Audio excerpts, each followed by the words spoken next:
Il CDA della Fondazione Torriglia si prepara ad approvare il bilancio 2018 che registra un avanzo piccolo ma significativo. Temperature sotto la media, pioggia e neve a quote basse e l'eredità lasciata dalla perturbazione che ha interessato la Liguria lo scorso fine settimana.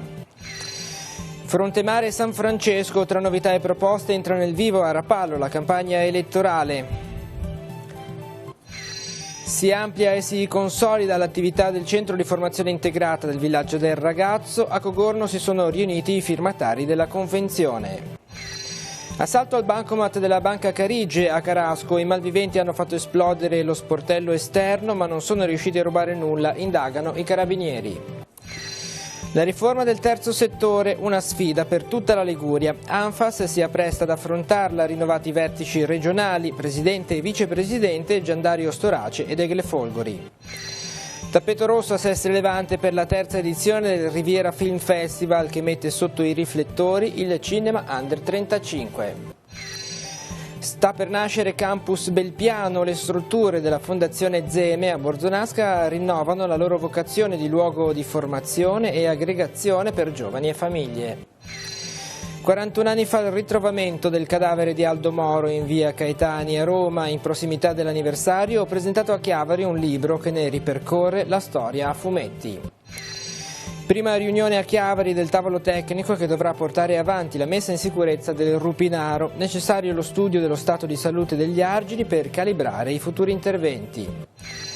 Edizione 2019 dei record per Gente di Mare. Sulla piastra del porto di Chiavari oltre 410 studenti delle classi quarte delle elementari del Tiguglio. In arrivo 630.000 euro di fondi europei per l'acquacoltura, ma in Liguria il settore non riesce a espandersi. Disagi in vista per la viabilità del Tiguglio. Da lunedì per 4 settimane Aurelia chiusa tra Chiavari e Zoagli di notte e il 13 e 14 maggio senso unico alternato in via San Michele di Pagana. Limiti e potenzialità della tecnologia applicata allo sport e al lavoro sotto i riflettori. Nella sede di YLab convegno con Gozzi, Campodonico e il giornalista del Sole 24 Ore Bellinazzo. Piazza Mazzini a Chiavari si è tinta di bianco celeste, tifosi in festa per la promozione della Virtus Sentella in Serie B. Lo slogan "Così è stato ancora più bello". Bentrovati all'appuntamento con il TG guardando la settimana, la nostra rassegna dei principali fatti accaduti nel Tiguglio negli ultimi 7 giorni. Iniziamo dalla giornata di lunedì, parliamo della Fondazione Torriglia di Chiavari che in questo fine settimana sta effettuando un open day delle sue strutture ma che il CDA si prepara ad approvare il bilancio che per quest'anno torna in utile. E parleremo anche del meteo, della perturbazione che lo scorso fine settimana sul Levante ha portato il freddo e anche la neve. Vediamo i servizi. Andremo ad approvare il bilancio proprio questa settimana e si chiuderà con un piccolo avanzo e questo è già un risultato molto importante tenuto conto degli impegni finanziari che abbiamo assunto, però insomma siamo riusciti tutti insieme a disciplinare meglio quelli che erano i costi di gestione. Era stato annunciato a gennaio e i numeri di fine aprile lo confermano. Il bilancio 2018 dell'Istituto Torriglia di Chiavari chiude con un avanzo di amministrazione che segna il rientro dal disavanzo per la spesa ordinaria. Nel contempo per la casa di riposo chiavarese sono proseguiti gli interventi di ammodernamento sia delle strutture che del servizio di assistenza per i propri ospiti. Ad esempio l'impianto di videosorveglianza che verrà installato a breve, l'impianto nuovo di allarme di campanelli nelle stanze, poi altri interventi in cucina eccetera, ma soprattutto si è lavorato per quanto riguarda la qualità dei servizi cercando di puntare sull'invecchiamento cosiddetto attivo, cioè coinvolgendo gli anziani in attività di animazione che consentono quindi all'anziano come abbiamo fatto, di andare a fare passeggiate oppure a avere laboratori musicali, oppure la novità che secondo me è molto interessante è quella di aver istituito la Radio Torriglia che consente agli anziani di avere una attività legata all'ascolto della propria voce e quindi alla facilitazione della propria memoria. E per vedere da vicino queste novità e conoscere la storia della fondazione sono in programma 2 giornate di Open Day, sabato 11 e domenica 12 maggio. Nella giornata di sabato inoltre sarà possibile visitare una mostra con l'esposizione di documenti risalenti al 1700 e 1800 ritrovati recentemente. Se ne parlerà anche nel corso di una conferenza, Un secolo di solidarietà a Chiavari, tenuta alle 16 dalla storica Barbara Bernabò. Abbiamo avviato questa iniziativa per aprirci alla città, in modo che i cittadini chiavaresi prendano cognizione di quello che sta facendo la casa di riposo Torilia per i loro anziani. Teniamo presente che appunto questa fondazione è stata costituita proprio con lo scopo di assistere gli anziani chiavaresi in maniera prioritaria, è un patrimonio della comunità chiavarese.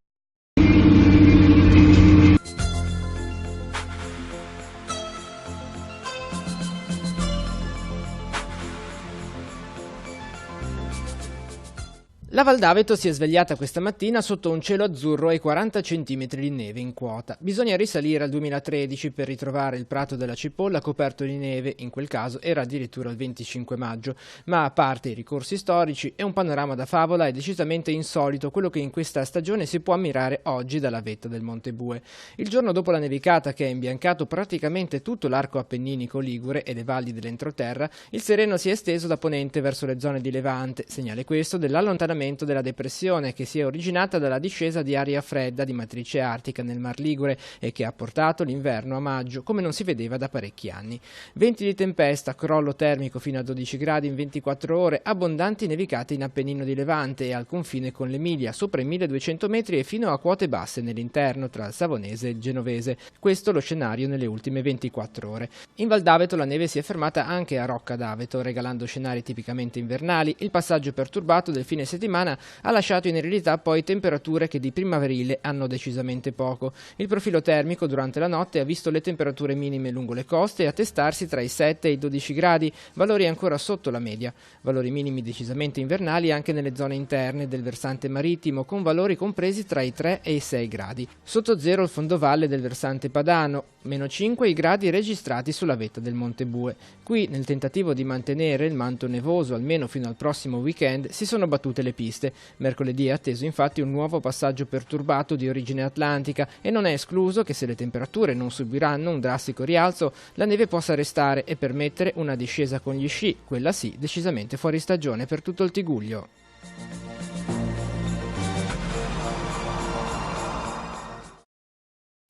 Entra nel vivo a Rapallo la campagna elettorale, abbiamo ospitato nei nostri studi i candidati sindaco con i temi che diversi sono stati affrontati, tra cui quelli del lungomare e del San Francesco. Vedremo il servizio, ma parleremo anche dell'attività del centro di formazione integrata del villaggio del ragazzo. A Cogorno si è svolta la riunione annuale con i firmatari della convenzione. Vediamo. Il lungomare di Rapallo riaprirà a breve, lo garantisce il sindaco, secondo cui, dopo la mareggiata, la città si è ripresa all'85%. Ora, quest'ultimo atto tanto atteso, il ripristino della viabilità dopo i mesi di ritardi dei lavori al San Francesco. Fra 15-20 giorni c'è la fase di collaudo, verrà riaperta, quindi il lungomare sarà realizzato. Poi ci sarà il secondo lotto. Il secondo lotto lo inizieremo un pochino più avanti, dopo l'estate, per ridare un pochino di normalità. Magari si potrà lavorare anche con delle idee diverse per velocizzare il tipo di cantiere. Tra gli altri candidati, Andrea Carannante sostiene il progetto del San Francesco, ma lo guarda nella sua totalità. È un progetto globale, bisogna demolire i ponticelli di viabetti privati che sono assolutamente inadeguati e pericolosi e trasformare la zona rossa, che oggi è viabetti, in zona gialla. Se Carannante chiede poi un ripensamento di tutto il fronte mare, con un potenziamento delle spiagge libere, nella stessa direzione va Isabella De Benedetti, che propone anche un pontile in asse con il chiosco della musica e polivalente. E che termina all'estremità con una piattaforma galleggiante che in caso di eventi, manifestazioni eccetera può essere ampliata agganciando altre piattaforme galleggianti per rendere questo spazio un vero e proprio palco sul mare. Mauro Mele chiede di attingere dal concorso nazionale del 2005 che diede svariate idee per il fronte mare di Rapallo e sottolinea una proposta per il lungomare. Come abbiamo scritto nel programma per il fronte mare, per renderla più scenografica basterebbe studiare una bella illuminazione sullo stile di quella di Santa Margherita, magari con delle illuminazioni anche artistiche sulle facciate. Sandro Sansò spinge invece verso una rivoluzione del porto, con scelte scelte mirate ad attirare in città chi arriva con la barca e, perché no, ad inquinare meno il golfo. Perciò barche piccole, limitazione alle grosse barche, facilitazioni e poi creare ovviamente le strutture perché chi ha la barca venga anche a soggiornare a Rapallo. Sono numeri che confermano un consolidamento e una crescita anche forte dei vari progetti avviati, quelli raccontati e sintetizzati nell'attività del Centro di Formazione Integrata del Villaggio del Ragazzo. Ad illustrarli all'assessora all'istruzione della Regione Liguria, Ilaria Cavo, i responsabili delle realtà di San Salvatore, che insieme ai sindaci dei comuni del Tigullio hanno preso parte all'annuale riunione dei firmatari della Convenzione per le attività che vengono svolte dal villaggio per le scuole del primo e del secondo ciclo di tutto il territorio. Attività varie che hanno la caratteristica di essere rivolte a diverse tipologie di utenti beneficiari e sono anche a supporto delle famiglie. Le attività che noi andiamo ad illustrare e a presentare anche nella futura progettazione riguardano la formazione e la consulenza per docenti e genitori, i servizi per l'integrazione degli alunni stranieri nella scuola, l'area di supporto e sostegno alla disabilità, le attività che vanno oltre il momento scolastico, extrascolastico, e poi tutta un'importante parte che è l'area laboratoriale, sulla quale noi lavoriamo molto sia per una tradizione di laboratori che ci sono qui al Villaggio del Ragazzo, sia per l'efficacia antidispersiva di tali attività. Una realtà, quella del Centro di Formazione Integrata del Villaggio del Ragazzo, che la Regione Liguria continuerà a sostenere, ha assicurato l'assessore Cavo, raccogliendo ovviamente anche gli spunti emersi dal tavolo di lavoro riunitosi a Cogorno. Quello che si vede qui non è qualcosa che riguarda una popolazione di studenti e di ragazzi che hanno bisogno e appartengono alla categoria del disagio, ha spiegato l'assessore. Quello che si fa qui in realtà è qualcosa che serve ed è lungimirante in senso lato, anche per quelle che non sono le categorie del disagio. All'interno dei corsi scolastici normali, ha concluso la Cavo, dobbiamo tornare a far capire ai ragazzi il valore del saper fare. La cronaca, assalto al bancomat di un istituto bancario di Carasco, i malviventi hanno fatto esplodere lo sportello ma non sono riusciti a portare via niente, sul fatto indagano i carabinieri. Poi parleremo della riforma del terzo settore e si sono rinnovati i vertici regionali di Anfas Liguria e poi a Sesti Levante entra nel vivo la terza edizione del Riviera Film Festival dedicato agli autori di cinema under 35. Vediamo tutti i servizi. Un boato nel cuore della notte sveglia i residenti di Carasco. Sono le 3:51. Ignoti hanno appena fatto esplodere il bancomat esterno della filiale della Banca Carige in via Montanaro d'Isma. L'esplosione, avvertita quasi come una bomba, fa saltare il terminale, sparge detriti ovunque, rovina anche una parte dell'interno della banca. Sono i carabinieri di Chiavari a condurre le indagini, è stata una mattinata di lavoro intenso. La certezza è che il tentativo di furto è fallito. Nonostante la detonazione, spiega il comandante Angelo Gerardi, la paratia interna non ha ceduto e i cassetti del bancomat sono rimasti integri. Secondo una prima ricostruzione dei militari, i ladri avrebbero poi forzato la porta d'ingresso dell'istituto, anche in questo caso senza riuscirci. D'altra parte, il botto aveva a quel punto svegliato mezzo paese, imperativo dunque darsi alla fuga. I carabinieri stanno lavorando in queste ore proprio per ricostruire il percorso dei ladri. 2 le novità. Intanto, dalle immagini della videosorveglianza esterna della filiale della Carige e di quella del comune, le forze dell'ordine pensano di aver individuato la vettura. Anche alcuni testimoni, ascoltati dopo il fatto, hanno fornito dettagli utili per individuare il mezzo con il quale i malviventi hanno raggiunto Carasco. Un altro dato importante, ricostruito dai militari, spiega sempre il comandante Gerardi, è il numero dei ladri. Secondo le immagini dovrebbero essere non meno di 4 persone. I carabinieri sono al lavoro anche sui tabulati dei cellulari. Secondo Gerardi, che ha una grande esperienza al sud Italia, quella di stanotte a Carasco è una tecnica utilizzata di frequente al meridione, a Roma e anche sulla fascia adriatica. Il bancomat viene interessato da una miscela di ossigeno e acetilene che produce un gas esplosivo capace di smurare o far saltar via lo sportello. In questo caso i soldi sono rimasti all'interno. Forse anche grazie alla modernità dell'impianto, ipotizza Gerardi, il colpo non è andato a segno.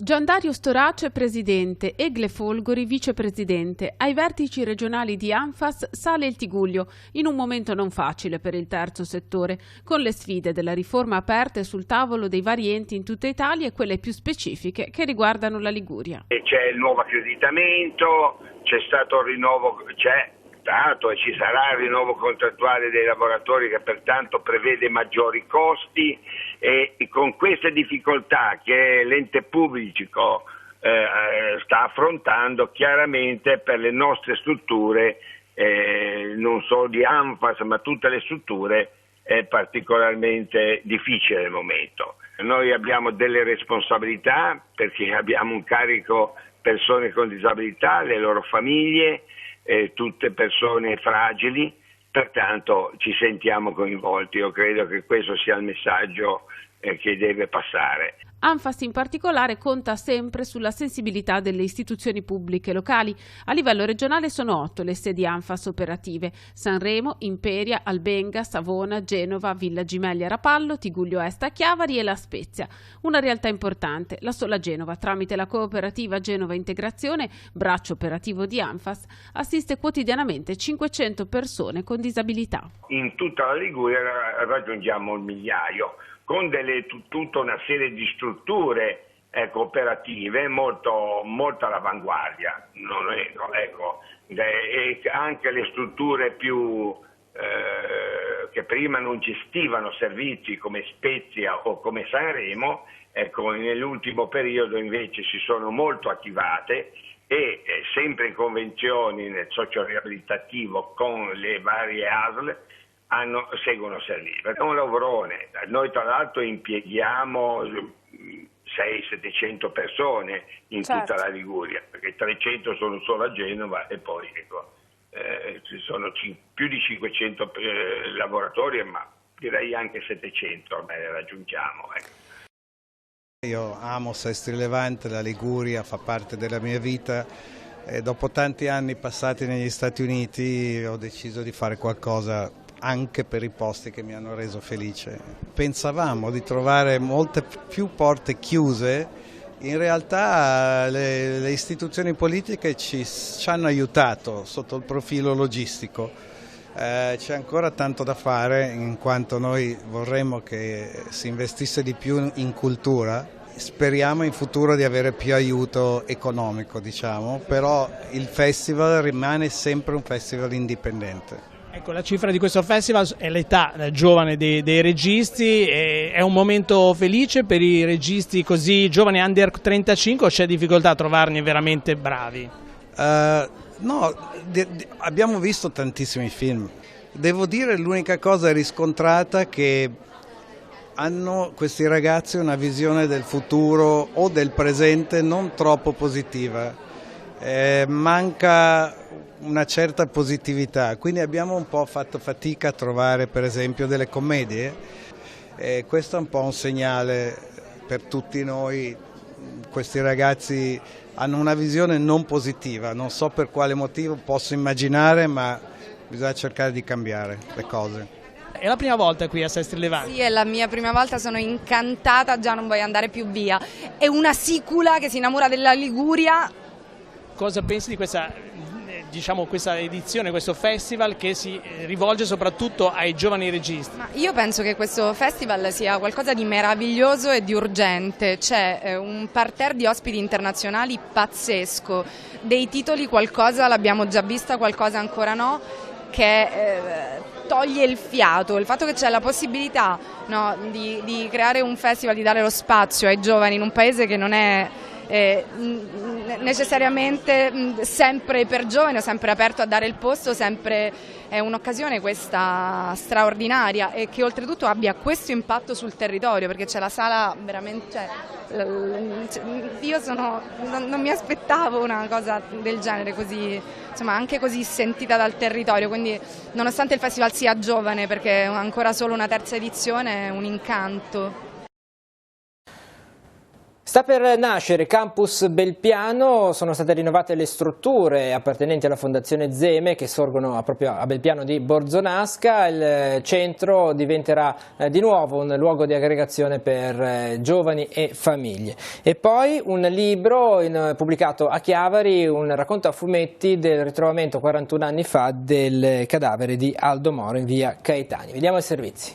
Sarà un'estate che vedrà il ritorno dei campi scuola delle parrocchie della diocesi, ma anche l'apertura per famiglie e tutte quelle realtà associative che vogliano vivere il tempo di vacanza a stretto contatto con la natura, in un contesto accogliente, curato e raccolto. Sta per ripartire l'attività del centro di Belpiano. A Borzonasca non si chiamerà più Oasi, ma Campus.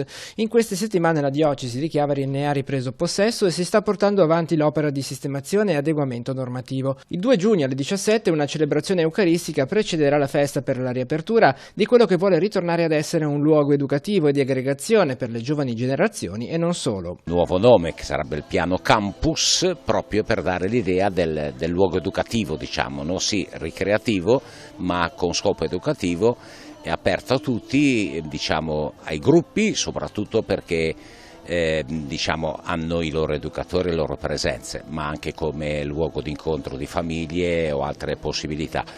Purtroppo non c'è più il percorso sugli alberi perché non è più possibile, diciamo, metterlo in sicurezza, anche le piante purtroppo sono state maltrattate in questo tempo e quindi è chiuso e verrà smantellato completamente, però il posto è bello, c'è la disponibilità dei campi da gioco, c'è disponibilità anche la domenica per le famiglie di venire, di farsi il barbecue o quelle cose lì, e soprattutto penso in agosto abbiamo possibilità di ospitare. A breve verrà messo in linea il nuovo sito internet con tutti i riferimenti e i contatti. A gestire la fase di passaggio l'economo della diocesi di Chiavari, prete Rinaldo Rocca, a cui occorre rivolgersi in questi giorni se interessati a prenotare. Ad oggi restano libere solo alcune settimane di agosto. A me interessa molto aver recuperato all'uso iniziale dei fondatori Carlo e Salute Zemme che hanno messo un po' il capitale iniziale con cui si è lavorato molto lì, ai due fratelli Sbarbaro, Luigi e il Monsignor Eugenio, che ci sono impegnati in questi anni a portarla avanti e diciamo, e anche recuperare una bella armonia con la comunità di Belpiano. Ecco. Che troveranno il corpo dell'onorevole Aldo Moro in via Caetani. È il 9 maggio 1978, dopo 55 giorni di prigionia, il corpo privo di vita del presidente della Democrazia Cristiana Aldo Moro viene fatto trovare nel bagagliaio di una Renault 4 rossa in via Gaetani a Roma. Nello stesso giorno a Cinisi il ritrovamento del cadavere di Peppino Impastato, vittima della mafia. Fatti di sangue che scuotono un intero paese che reagisce scendendo in piazza. Il Papa Paolo VI esprime il suo dolore e la sua preghiera. Ci siamo riuniti nella nostra cattedrale di Roma per pregare, per testimoniare in un mondo di odio e di sangue che l'amore di Dio vince ogni cosa. A distanza di 41 anni la ricostruzione di questi efferati fatti di cronaca resta avvolta da coni d'ombra, eventualità questa che li accomuna a delitti avvenuti in tempi più recenti. Anche per questo l'associazione Verità per Giulio Regeni, in collaborazione col Liceo Luzzati di Chiavari, ha promosso la presentazione del libro Il caso Moro, attacco al cuore dello Stato, realizzato da due giovani che non hanno vissuto direttamente quegli anni, ma che si sono documentati per ricostruire una storia a fumetti. Non solo dei materiali storici e delle dichiarazioni di chi era in quel momento, sia brigatisti e Moro, ma anche della parte grafica, di ricostruire sia l'ambiente che il tema e le sensazioni del 78, che noi non avevamo vissuto e chi legge magari ricorda anche in una diversa maniera. Sono stati d'aiuto i film.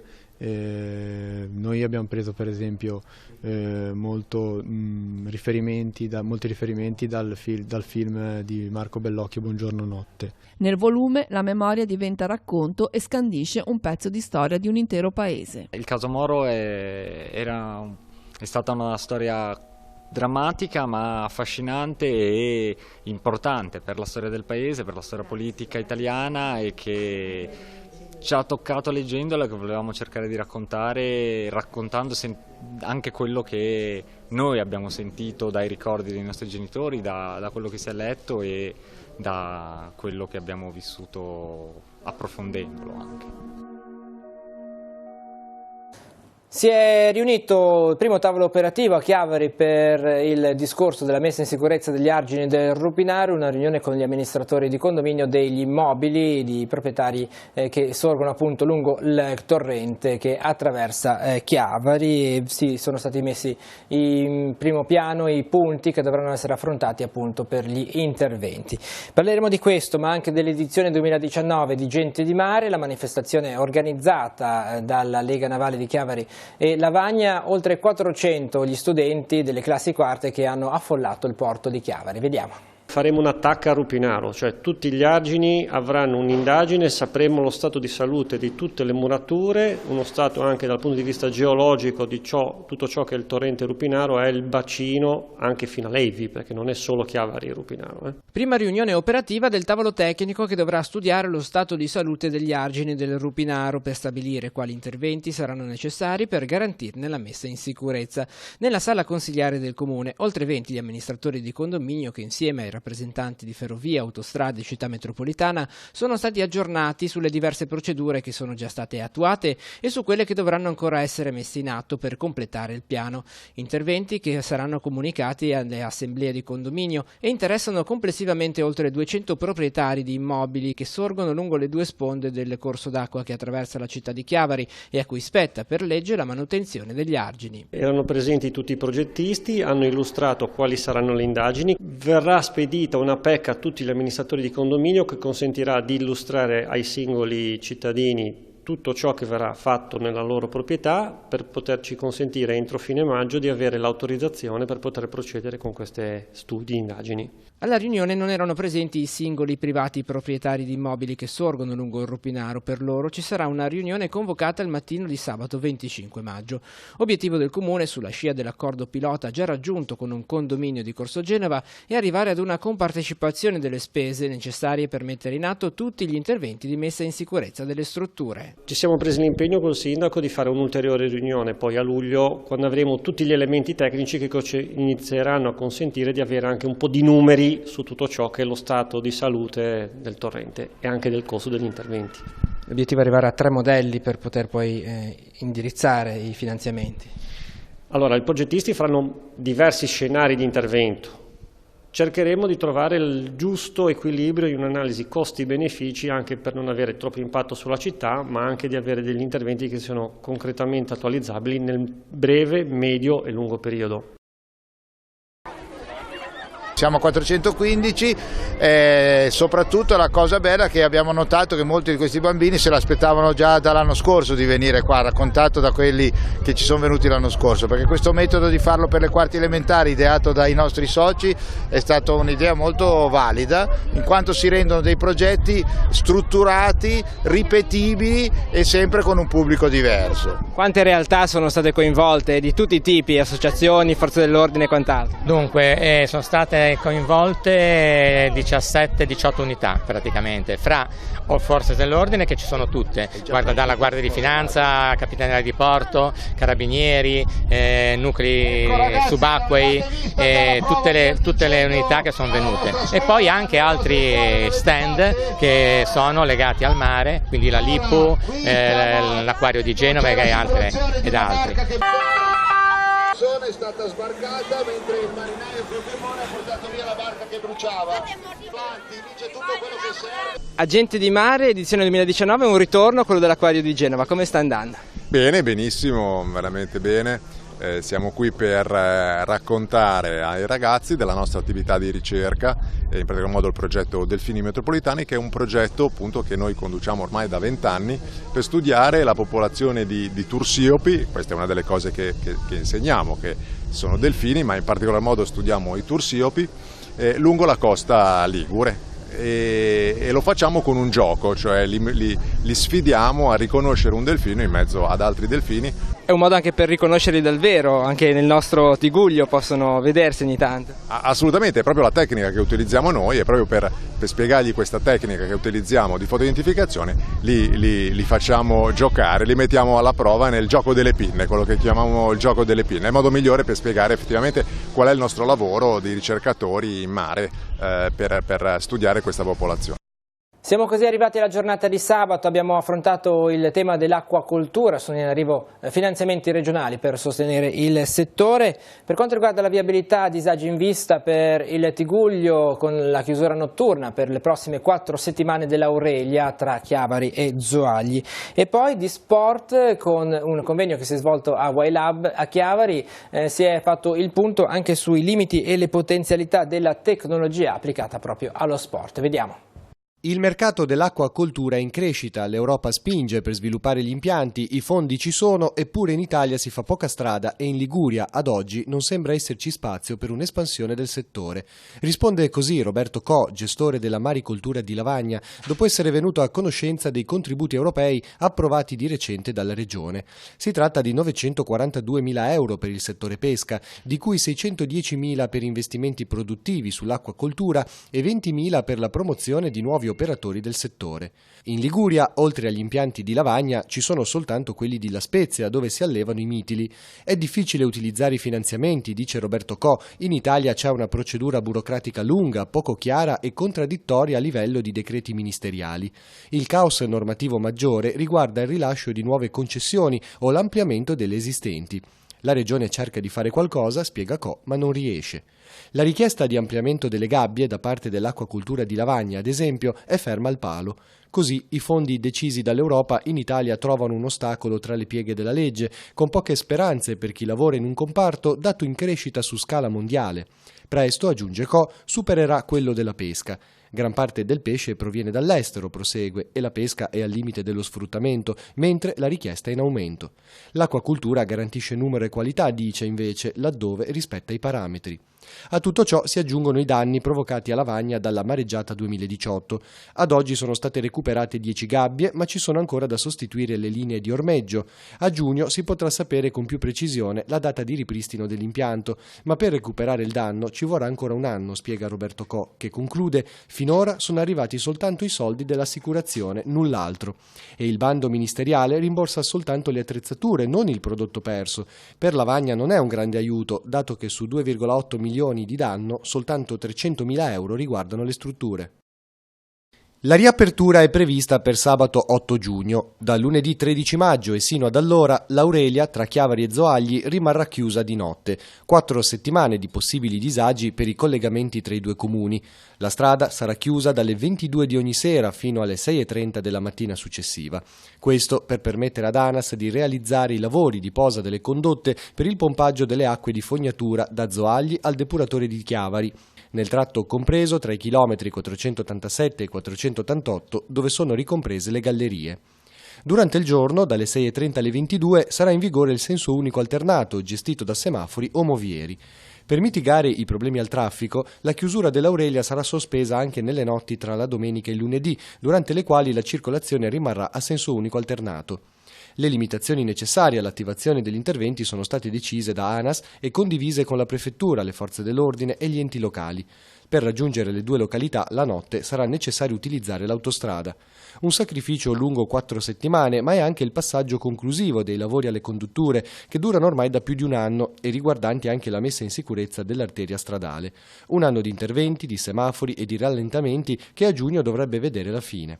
Inoltre, a proposito di disagi alla circolazione veicolare, da lunedì sarà attivato il semaforo in via San Michele di Pagana all'altezza della spiaggia degli Archi.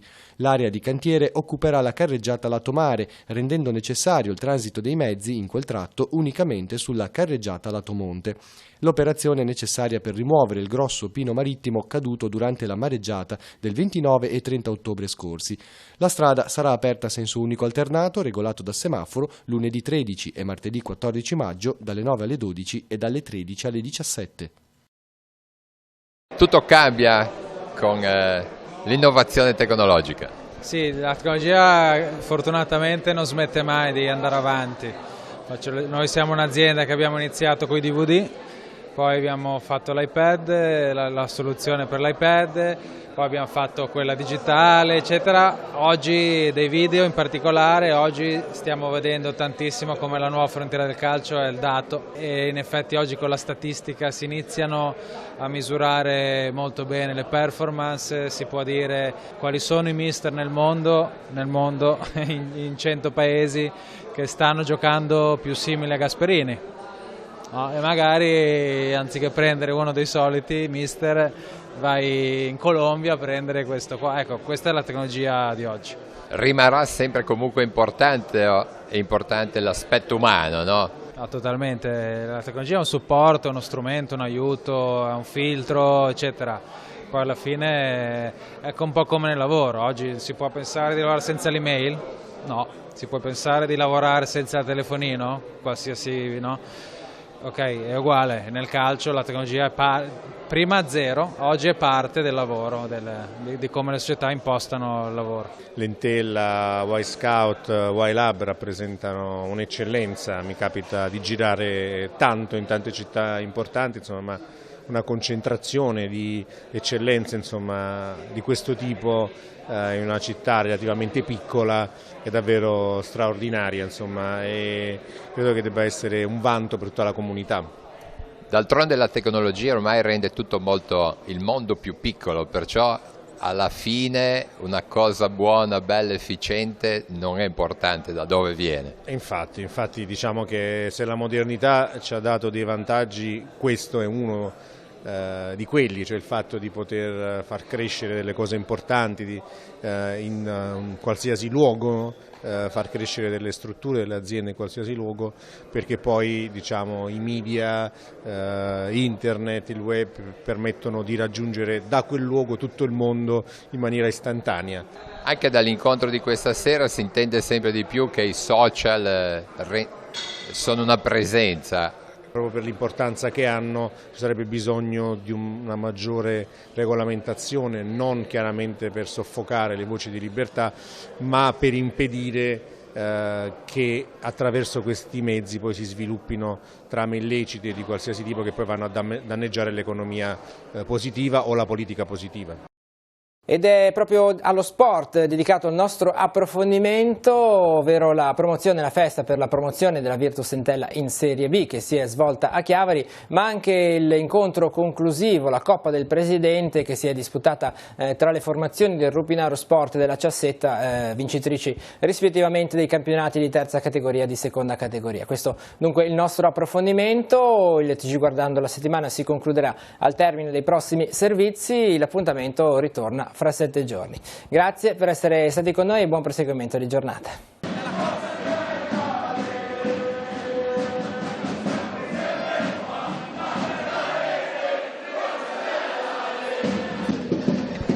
Cosa diciamo all'Entella? Forza Entella, è stata una stagione sofferta ma felicissimi che sia finita così, bravissimi tutti. Grandi tutti, veramente anche adesso voi. Chiavari come l'anno scorso una grande realtà nel calcio italiano. Era una partita, ho patito tutto il tempo, però poi è stata veramente una cosa meravigliosa. Ma loro la promessa che vengono a vedere l'Entella in Serie B me la devono fare stasera tutti, sì o no? Sì o no?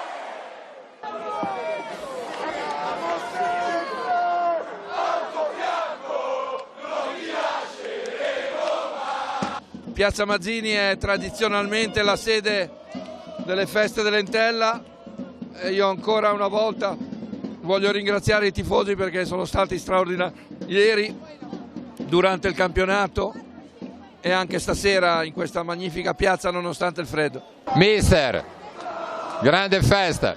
Sì, grandissima festa, bellissima. Tanta gente felice e noi il nostro lavoro è fatto di emozioni. Quello di ricevere e dare emozioni è la cosa più bella al mondo.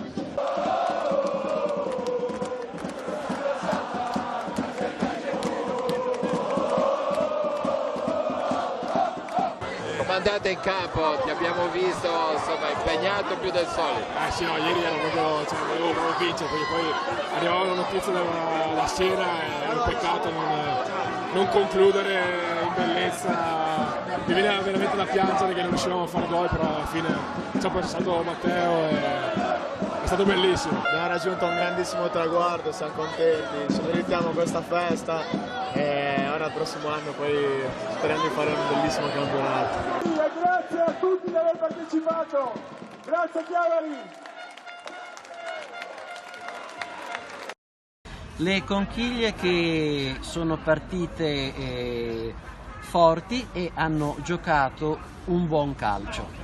Ma io penso che abbiamo fatto una bellissima partita contro una squadra, la signora squadra che ha vinto il campionato di seconda categoria, una squadra tecnica con un grande centravanti, infatti si è visto. Io sono contentissimo della prestazione perché i ragazzi hanno dimostrato ancora una volta di essere un gran gruppo, una buona squadra, sono contentissimo così. Complimenti innanzitutto al Rubinaro perché hanno fatto bene tutto l'anno, perché non è mai facile vincere, dietro c'è sempre un percorso che ogni squadra, ogni società sa benissimo, quindi siamo contenti noi oggi di aver vinto contro il Rubinaro, perché il Rubinaro è una squadra che ha dei grandi valori e sicuramente anche l'anno prossimo farà molto bene, perché comunque si vede che c'è una base su cui si può lavorare bene. Complimenti a tutte e due le squadre. E poi invece per quanto riguarda il nostro percorso, con un po' di sofferenza perché potevamo chiuderlo un po' prima e invece abbiamo dovuto giocare l'ultima giornata, l'abbiamo portata a casa, però ecco, siamo contenti, ora ancora qualche giorno di festeggiamento e poi testa alla prossima stagione.